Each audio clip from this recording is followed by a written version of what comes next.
নমস্কার বন্ধুরা, আপনারা দেখছেন ভারত রেশন। আপনাদের সঙ্গে রয়েছি আমি অমিত। বন্ধুরা, ভারত কখনোই ক্রিকেটকে রাজনীতির সঙ্গে একজোট করতে চায়নি। রাজনীতি আলাদা, ক্রিকেটকে আলাদাভাবে রাখতে চেয়েছে। কিন্তু কথা হচ্ছে এই জায়গাতেই, যখন একটা দেশ প্রতিনিয়ত তোমার বিপক্ষে কথা বলবে, প্রতিনিয়ত তোমার বিপক্ষে গিয়ে সমস্ত কাজ করবে, তোমাদের সব সময় ছোট করে দেখানোর চেষ্টা করবে, তো সেই রকম পরিস্থিতিতে নিজেদের জন্য স্টেপ নেওয়াটা অবশ্যই দরকার। রিসেন্টলি এরকম একটা ঘটনা ঘটেছে বাংলাদেশের ক্রিকেটের ইতিহাসে। এই ধরনের ঘটনা এর আগে হয়তো কোনোদিন ঘটেনি। বাংলাদেশ, দেখুন, আমরা বারবার বলি না যে বাংলাদেশ ক্রিকেটে স্পন্সর পায় আমাদের ভারত থেকে। সেই রকমই ভারতের একটা সুপ্রতিষ্ঠিত এবং অত্যন্ত পুরনো একটা ক্রিকেট সরঞ্জাম তৈরি করে সেরকম একটা কোম্পানি এসজি। সেই কোম্পানি রিসেন্টলি বাংলাদেশের 5 থেকে 7 জন প্লেয়ারের স্পন্সরশিপ বন্ধ করে দিল। বন্ধ করা বলতে এখনো যেটা রিনুয়াল করার, নতুন বছর শুরু হয়েছে, রিনুয়াল করার যে একটা মেয়াদ থাকে, একটা ডেট থাকে, সেই ডেটে এখনো পর্যন্ত রিনিউ করেননি। তো আপনারা বুঝতেই পারছেন তো এর মোটিভটা কি হতে পারে। এখন সবাই বলছে যে ভারত বারবার ক্রিকেটকে রাজনীতির সঙ্গে গুলিয়ে ফেলছে। দেখুন, রাজনীতির সঙ্গে গুলিয়ে ফেলাটা ব্যাপার নয়। একটা দেশ, সেই দেশের একটা সুপ্রতিষ্ঠিত কোম্পানি, সেই কোম্পানি তোমাদেরকে একটা স্পন্সর করে।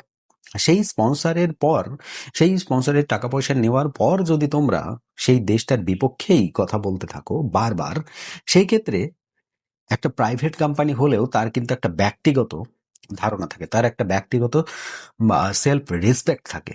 সে কিন্তু সেটা করেছে, নিজের দেশ আগে। এটা আমাদের প্রাইভেট কোম্পানিগুলো বুঝিয়ে দিয়েছে। রিসেন্টলি আইপিএল, ইন্ডিয়ান প্রিমিয়ার লিগে যে ফ্র্যাঞ্চাইজি কলকাতা নাইট রাইডার্স, সেও কিন্তু মুস্তাফিজুর রহমানকে আইপিএল থেকে বহিষ্কার করে দিয়েছে, বের করে দিয়েছে। কারণটা কি? কারণ খুব সিম্পল। 2024 জুলাইয়ের পর থেকে আমাদের ভারতে বাংলাদেশের যে মেন্টালিটি আমরা এতদিন দেখতাম ভারতের পক্ষে, সেটা কিন্তু এখন আর নেই। এখন আস্তে আস্তে কি হচ্ছে, ভারত আমাদের মানে ভারতকে বাইপাস করে ভারতের শত্রু দেশ, সেই সমস্ত দেশের সঙ্গে তারা হাত মেলাচ্ছে। এবং তারা কি করছে? হাত মিলিয়ে, শুধুমাত্র হাত মিলিয়ে নেই, তাদের সঙ্গে কাঁধে কাঁধ মিলিয়ে ভারতের বিপক্ষে মন্তব্য দিচ্ছে বিভিন্ন ধরনের। তাদের প্রধান উপদেষ্টা একবার বলছে যে আমাদের নর্থ ইস্ট যে রাজ্যগুলো রয়েছে, সেই রাজ্যের গার্জেনই তারা, আমাদের সেই রাজ্যের যে মেন রুট, সেই রুটটাকে তারা কেটে দেবে। তো এরকম বিভিন্ন ধরনের মন্তব্য করছে। যখন এই ধরনের মন্তব্য হবে এবং বারবার যখন আমাদের দেশের সুরক্ষার ক্ষেত্রে কথা উঠবে, প্রশ্ন উঠবে, তখন স্বাভাবিক ব্যাপার, আমাদের দেশের একটা প্রাইভেট কোম্পানি হলেও তার কিন্তু একটা দায়িত্ব থেকে যায়। কি দায়িত্ব? এই যে স্পন্সরশিপ বাতিল করে দিল, ব্র্যান্ড অ্যাম্বাসেডর যারা ছিল আর কি বাংলাদেশের, যে 5-7 জন, তাদেরকে আর রেনু করা হলো না, তাদেরকে কিন্তু এবার নতুন করে আর ডিল করা হলো না। এই ক্ষেত্রে দেখুন, বাংলাদেশ প্রথমত রিসেন্টলি কয়েকদিন আগে তামিম ইকবাল বলেছিল যে 95% রেভিনিউ বাংলাদেশে আসে আইসিসির তরফ থেকে। তো সেটা যদি আমরা 95 নাও ধরি, তবুও 50% রেভিনিউ যদি আইসিসি দেয়, বাকিটা এই ব্র্যান্ডিং থেকেই আসে। আর এই ধরনের বড় বড় বড় বড় যে কোম্পানিগুলো রয়েছে, তারা যদি ব্র্যান্ডিং না করে, তাহলে শুধুমাত্র বাংলাদেশের যে কোম্পানি রয়েছে তারা ব্র্যান্ডিং করে কি বাংলাদেশের প্লেয়ারদের খুব একটা উন্নত করতে পারবে? আমার তো মনে হয় না। যা কিন্তু দেখুন, এখন আমরা সাপোর্ট করছি এই এসজি কোম্পানি, যে তার দেশের সুরক্ষার্থে, দেশের কথা ভেবে সে তার নিজের নিজের কিছু প্রফিট সে হয়তো ক্যান্সেল করতে বাকি রয়েছে। দেখুন, হতে পারে বাংলাদেশে এই কোম্পানির বিপক্ষে গিয়ে অনেক কিছুই হতে পারে, কিন্তু এটাও মাথায় রাখতে হবে বাংলাদেশের প্লেয়ারদেরকে, বা বাংলাদেশের যে সমস্ত ক্রিকেটার যারা উঠে আসছে নতুন, ভারত থেকে ক্রিকেটের সরঞ্জাম হিসাবে বাংলাদেশে প্রচুর পরিমাণে প্রোডাক্ট যায়। এবার সেইগুলো যদি ভারত বা এই ধরনের কোম্পানি যদি বন্ধ করে দেয়, তাহলে কিন্তু বাংলাদেশের একটু মাথায় চিন্তার ভাঁজ পড়তে দেখা যাবে। তারা বারবার কি বলেছে, যে ভারত যখন আমাদের একটা প্লেয়ারকে সিকিউরিটি দিতে পারছে না, তখন সম্পূর্ণ টিমকে কিভাবে সিকিউরিটি দিবে। তাই 2026 সালের যে T20 world cup Bharat host করতে চলেছে, সেই ওয়ার্ল্ড কাপে ভারতে খেলতে আসবে না, তার জন্য অন্য আর একটা ভেন্যু দেখতে বলা হচ্ছে, অন্য কোনো কান্ট্রিতে। সেটা পাকিস্তান হতে পারে, দুবাই হতে পারে, শ্রীলঙ্কা হতে পারে। দেখুন, আমি প্রথমত বলি যে মুস্তাফিজুর রহমানকে সিকিউরিটি কনসার্নের জন্য তাকে কিন্তু বহিষ্কার করা হয়নি। তাকে বহিষ্কার করা হয়েছে এই কারণেই যে আইপিএল হচ্ছে একটা ফ্র্যাঞ্চাইজি লিগ, আর ফ্র্যাঞ্চাইজি সম্পূর্ণ ভারতের বোর্ডের হাতে। ভারতের বোর্ড একে কেন বের করেছে? সেটা হচ্ছে মুস্তাফিজুর রহমান বাংলাদেশের একজন নাগরিক, আর বাংলাদেশে আমাদের ভারতের যে হিন্দু সম্প্রদায়ের ভাই বোনেরা যারা রয়েছে তাদেরকে নির্মমভাবে হত্যা চালাচ্ছে, হত্যাকাণ্ড, হত্যাযজ্ঞ বলতে পারেন আপনারা, করছে বাংলাদেশের মোমেনরা। এখন কথা, এই মোমেনদের প্রতিবাদে আমরা কি করছি? কোনো কিছু করছি না। মুস্তাফিজুর রহমানকে আমরা টিমে নিয়েছিলাম, তাকে খেলার জন্য 9,20,00,000 টাকা পর্যন্ত দিয়ে তাকে কিনেছিলাম। তো আমরা এর প্রতিবাদ করবই স্বাভাবিক। যে দেশের মানুষ আমাদের ভাই বোনদেরকে হত্যাযজ্ঞ চালাচ্ছেন, আর সেই দেশের প্লেয়ারকে আমরা আমাদের দেশে নিয়ে আদর আপ্যায়ন করে তাকে 9,20,00,000 টাকা হাতে ধরিয়ে দিয়ে বাড়ি পাঠিয়ে দেব, কেন সেটা করব? প্রথমত হচ্ছে এখানেই কোশ্চেনটা। তো সিকিউরিটিটা ব্যাপার না। আমাদের ভারতে ক্রিকেট বিশেষ করে বা যে কোনো স্পোর্টস, আমরা বড় বড় স্পোর্টস স্পন্সর করে থাকি। বাংলাদেশ চুনোপুটি কোনো একটা দেশ, আমরা কোনোদিনই চাইনি বাংলাদেশ ক্রিকেট থেকে দূরে যাক, আমাদের সেই মোটিভটা কোনোদিনই ছিল না। জগমোহন ডালমিয়া যখন ভারতের বিসিসিআই এর ক্রিকেট বোর্ডের, ভারতের ক্রিকেট বোর্ডের যখন সভাপতি ছিল, প্রেসিডেন্ট ছিল, সেই সময় কিন্তু বাংলাদেশকে টেস্টের জন্য মঞ্জুরি দেয়। দেখুন, একবার ভেবে দেখুন, এই এই সময় যদি ভারত বাংলাদেশের সঙ্গে টেস্ট ক্রিকেট না খেলতো, এখনো তো বাংলাদেশে টেস্ট ক্রিকেট খেলতে কত বড় বড় দেশ আসে, একবার ভেবে দেখুন তো, বলুন তো কোন দেশটা আসে? অস্ট্রেলিয়া কতবার এসেছে বাংলাদেশে ক্রিকেট খেলতে? একবারও কি এসেছে অস্ট্রেলিয়া ক্রিকেট খেলতে বাংলাদেশে? ইংল্যান্ড এসেছে একবারও ক্রিকেট খেলতে? যদি আসে খুব সীমিত কয়েকটা কোয়ান্টিটি হবে, সেটা হয়তো 15-20 বছরে একবার কি দুবার। কিন্তু ভারতের সঙ্গে প্রত্যেক বছর বাইলেটারাল সিরিজ থাকে বাংলাদেশের। এটা বাংলাদেশের বোঝা উচিত। তাদের রেভিনিউ এর একটা বড় অংশ কিন্তু এখান থেকেই আসে।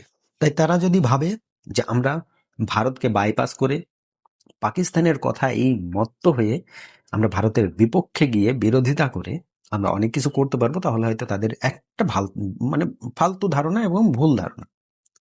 এই যে এসজি কোম্পানি, আমরা স্যালুট জানাই এই কোম্পানিকে। কোম্পানি যাই করুক না কেন, অ্যাটলিস্ট একটা রিয়াকশন অন্তপক্ষে দেখিয়েছে। আর এই রিয়াকশনটাই অনেক কিছু। রাজনীতি আসেনি এর মধ্যে, এটা দেশ, কান্ট্রি ফার্স্ট। প্রথমে দেশ, তারপর অন্য কিছু, আমার বিজনেসটাও পড়ে। এখন ভেবে দেখুন তো, এই কোম্পানি স্পন্সরশিপ যদি বাতিল না করতো, কালকের ডেটে গিয়ে যদি ভারতের মানুষ এই কোম্পানিকে বয়কট করতো, তাহলে কোম্পানির কি পরিস্থিতি হতো একবার সেটা ভেবে দেখুন। আমরা ব্র্যান্ড অ্যাম্বাসেডার হিসাবে লিটন দাস ছাড়াও আরো কয়েকজন প্রথম শ্রেণীর যে ক্রিকেটার বাংলাদেশে রয়েছে তাদেরকে নেওয়া হয়েছিল, সেগুলো কিন্তু ক্যান্সেল করে দিয়েছে। এটা বাংলাদেশ ক্রিকেটের জন্য একটা বড় ধাক্কা। বাংলাদেশ আগামী দিনে যাই করুক না কেন, তার ইফেক্ট কিন্তু এর জন্য একটা দেখা দেবে। আর বাংলাদেশের চিন্তা ভাবনা করে হয়তো নেক্সট টাইম কোনো পদক্ষেপ নিতে হবে। এখন বাংলাদেশ ক্রিকেট বোর্ডের মধ্যে দুটো ভাগে ভাগ হয়ে যাচ্ছে। একজন বলছে যে ভারতের সঙ্গে, ভারতে গিয়ে ক্রিকেট খেলাটা আমাদের দরকার, কারণ আমাদের ক্রিকেটের জন্য, ক্রিকেটের হিতের জন্য, ক্রিকেটের ভালোর জন্য কিন্তু আমাদের এটা করার দরকার। আর একটা পার্টি যারা বাংলাদেশকে পাকিস্তানের চামচা হিসাবে দেখতে চায়, তারা বলছে যে না, ক্রিকেটটা আমরা খেলবই না, এবার দরকার হয় আমাদের অন্য ভেন্যু দিতে হবে। দেখুন, বিসিসিআই, আমি কালকেও বলেছিলাম, বিসিসিআই যদি চাই যে বাংলাদেশকে ইন্ডিয়াতে নিয়ে এসেই খেলাবো, তাহলে বিসিসিআই তাই করবে।